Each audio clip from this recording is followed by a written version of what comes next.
Mr. Speaker, on Monday, the Rules Committee met and reported a rule, House Resolution 655, providing for consideration of H.Res. 296 under a closed rule.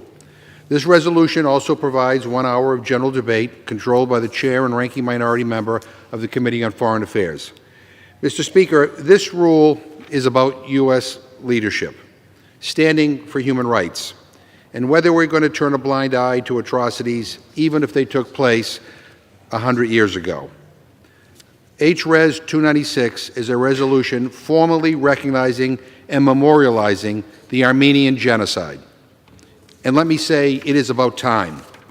1.5 million Armenians died at the hands of the Ottoman Empire and the emerging nation of Turkey over a century ago. Tens of thousands of Armenians were violently expelled from their ancestral homelands.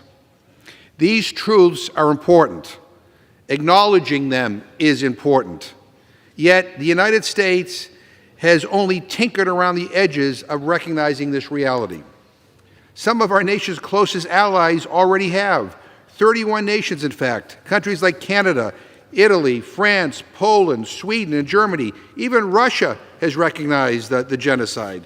Mr. Speaker, here is a map of those nations, and you can tell that the United States stands out, and I say that with great sadness. White House statements and congressional resolutions over the years have referred to mass atrocities and other euphemisms, but nothing in recent times has fully recognized it by calling it what it actually was, a genocide. And we need to speak the truth, Mr. Speaker. 49 of our 50 states have formally recognized the Armenian genocide, but the federal government has not. This is a dark stain on our human rights record. The United States should stand foursquare for human rights.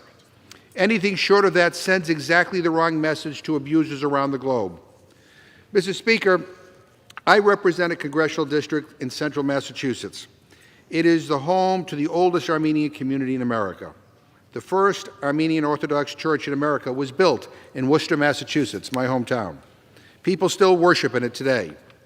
When I was first elected in 1996, we had rows and rows of pews filled with survivors of the Armenian genocide sitting at the front of the church during our annual remembrance of the Armenian genocide.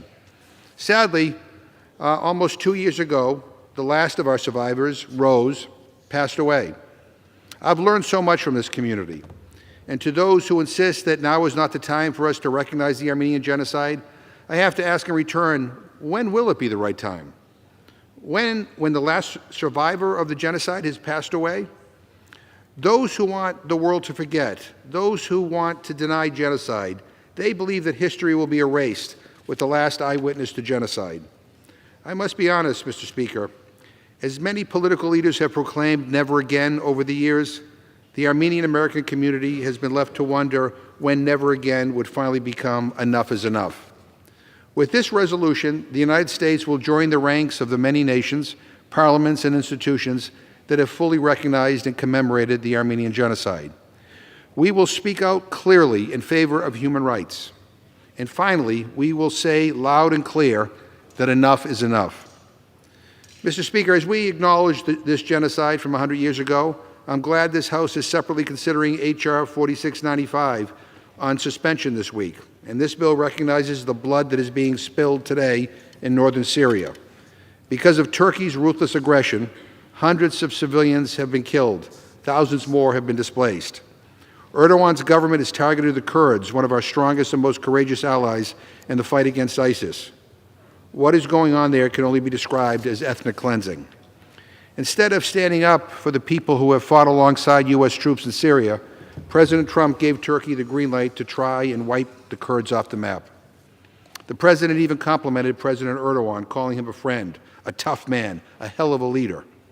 And just last week, 9 days after the President first announced sanctions against Turkey, he unilaterally lifted all the sanctions against Turkey. 9 days. Are you kidding me?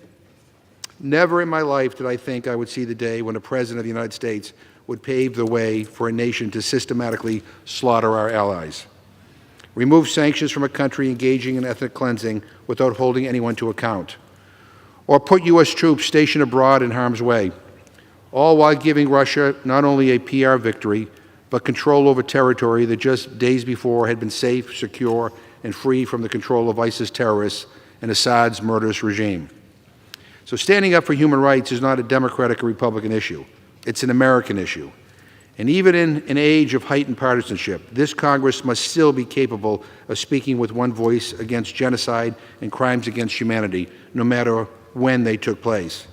And so I urge all of my colleagues to support this rule and the underlying resolution so we can show the world that we still are. And with that, I reserve my time.